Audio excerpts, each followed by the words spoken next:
봅시다. 자, 3번하고 5번인데 3번에서는 투자 수익률이래요.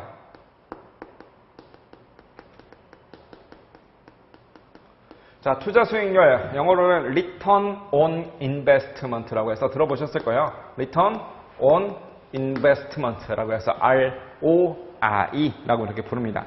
보통 어떻게 계산하냐면 투자액과 이익 간의 비율, 요거를 가지고 투자 수익률이라고 해요. 그러니까 뭔 얘기냐면 100원을 투자했어요. 근데 이익이 10원 나온 거야. 퀴즈 몇 프로 먹었어요? 10% 먹었잖아요. 끝났어요. 이게 그냥 ROI예요, 그냥. 뭔 말하는 건지 이해되셨죠? 자, 근데 이게 이제 여러 가지 좀 문제가 있어요. 어떤 문제가 있냐면 그냥 이 ROI만 가지고 투자 중심점의 성과를 평가한다 그러면 회사 전체 입장에서의 이 극대화랑은 상충될 수 있대. 그 옆에다 하나 적어둡시다. 준최적화 현상이라는 게 발생할 수 있어요. 이건 가장 큰 문제가 뭐냐면 준최적화 현상이라는 것이 발생할 수가 있어요. 이런 것들이 이제 발생할 수 있다는 거예요. 자, 이것도 사실은 정말 구체적인 설명을 드리자면 정말 한참입니다. 이거 정말 거의 1시간 잡아먹어야 되는 건데 일단 준최적화 현상이 발생 가능하다라고 하는 거 하나 좀 적어주시고요. 이 준최적화 현상이라는 게 뭐냐면 어떤 사업부단에서 자기네들 입장에서의 최적의 의사결정을 했어요. 자기네들은 어떤 프로젝트를 안 하는 게 맞대. A라는 사업부 입장에서는 특정 프로젝트를 안 하는 게 맞은데 사실은 회사 전체로 보면 그 프로젝트를 하는 게 더 좋거든요. 즉 어떤 조직 내에 특정한 사업부가 있으면 회사 내에 특정한 어떤 사업부가 있으면 이 사업부가 자기네 이익이 최선이 되도록 뭔가 의사결정을 하면 그 당연히 회사 전체 입장에서도 최적이 되어야만 될 거 아니겠어요? 근데 ROI 가지고 하면 그게 서로 어긋날 때가 있어요. 즉 특정한 사업부가 나는 이게 최선이야 라고 해서 의사결정을 했는데도 불구하고 이게 회사 전체로 보면 사실은 별로 아니었을 수도 있다는 것이. 다 무슨 얘기인지 한번 봅시다. 이게 좀 어려운 얘기긴 한데 A라는 사업부가 있어요. 간단하게 요약만 할게요. 간단한 이야기만. 자, A라는 사업부가 있는데 얘네들의 ROI를 한번 구해볼게요. 지금 현재 어떻게 하고 있냐면 100원 넣고 10원 먹고 있어요. 10원 너무 적다. 100원을 넣고 한 30원을 먹고 있어요. 그럼 몇 프로? ROI는 30%입니다. 그죠? 자, 근데 새로운 프로젝트가 있어요. 신규 투자안이 이렇게 있는 거지.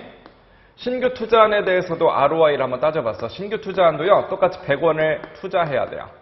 그러면 얼마를 먹을 수 있는가? 20원을 먹을 수 있대요. 그럼 ROI는 몇 프로? 20%. 자, 근데 사장님이 이야기를 합니다. 우리 회사 성과 평가할 때 딴 건 안 봐.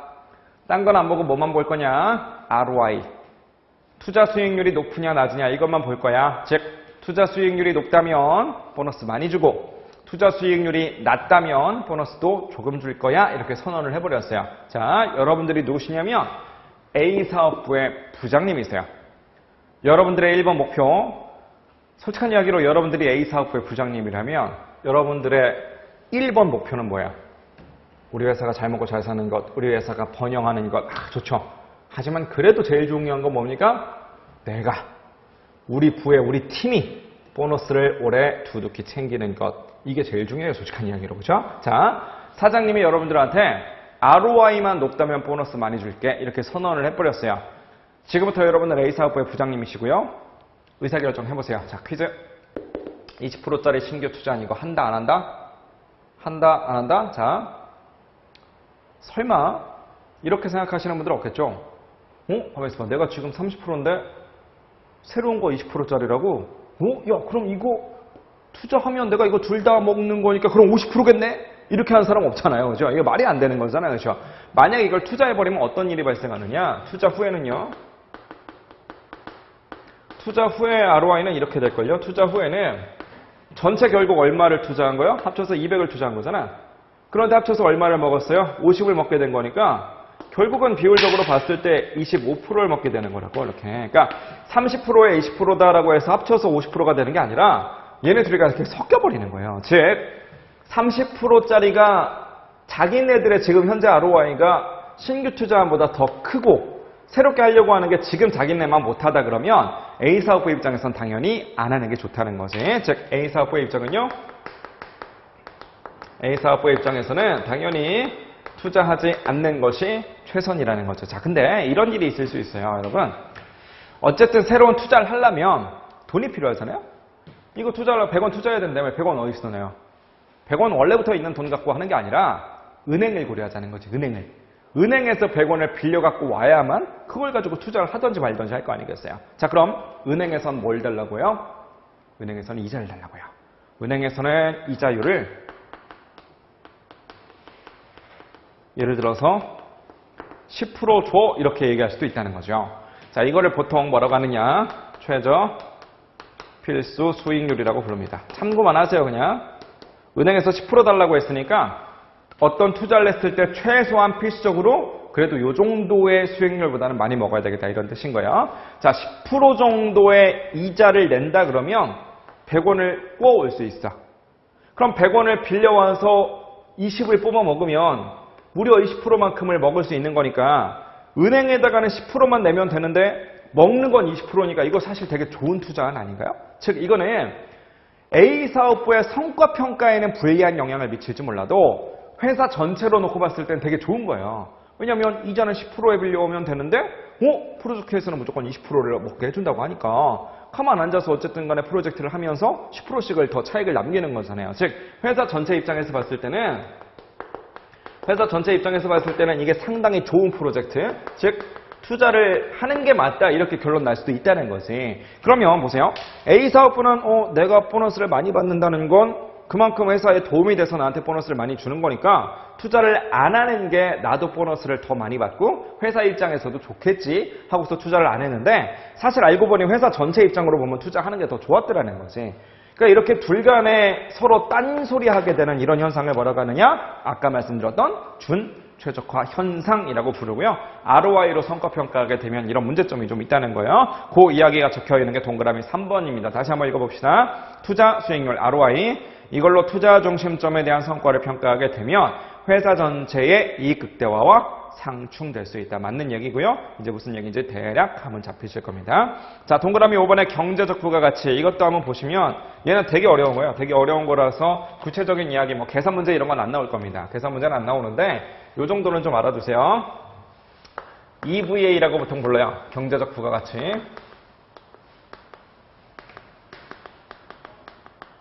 경제적, economic, 부가가치, value added 이렇게 부릅니다. 그래서 economic value added라고 해서 EVA라고 부르는데 아까 전에 이제 ROI법 이런 것들이 은행만 고려하거든요. 은행만. 그러니까 돈을 끌어온다는 건 은행한테 차입하는 거 요것만 고려하자는 거예요. 그런데 EVA는요. 이런 주장도 합니다. 우리가 사실 어떤 프로젝트에 투자할 때 꼭 은행에서만 끌어올 필요는 없거든요. 뭐도 있어요. 당연히 주주도 있는 거죠.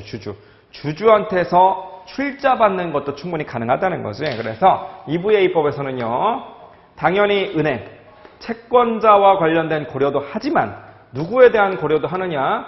주주에 대한 고려도 해요. ROI법 같은 경우에는 사실상 얘만 보거든요. 아까 은행 이자율이라고 했으니까 거의 대부분의 것들이 그냥 얘만 가지고 분석을 해요. 근데 EVA에서는 얘까지도 같이 고려를 좀 해줍니다. 그런데 우리가 이제 보통 뭐라고 이야기를 하냐면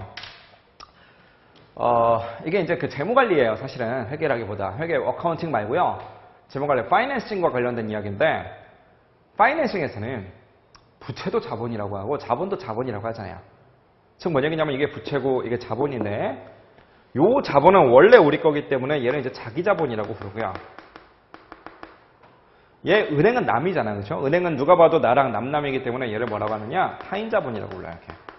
이렇게. 무슨 말인지 아시겠나요? 그래서 ROI법 같은 거는 채권자만 고려한다. 은행만 고려하니까 그냥 타인 자본 비용만을 고려하는데 EVA에서는 타인 자본뿐만 아니라 누구도 자기 자본도 같이 고려한다. 정확한 설명입니다. 그래서 무슨 말인지 아시겠죠? 그렇죠? 딱 요 정도만 알아두셔도 충분하다고 보긴 합니다. 그래서 EVA 이런 것들은 상당히 까다롭거든요. EVA 이런 것들은 실무에서는 저 같은 회계사들이 이제 계산을 하고 그러는데 이런 거 하나 계산하려면 몇 날 며칠 걸려요. 며칠씩 밤을 새야만 계산이 되는 거예요. 그래서 이게 사실 실무에서는 엄청나게 어려운 거고 수업 목적상 최대한 심플하게 나온다라고 해도 계산이 쉽지가 않아요. 근데 이제 이런 거를 아마 최대한 심플하게 해서 재무 관리에서는 아마 배우실 걸로 제가 생각이 되긴 되는데 어쨌든 간에 뭐 이런 거 있다 정도만 보시면 되겠습니다. 자, 119번에 현재의 어떤 그 현실을 잘 반영하려고 노력한 흔적이 보이는 그런 문제인 거죠. 하나의 설비로 두 가지 마스크를 KF80,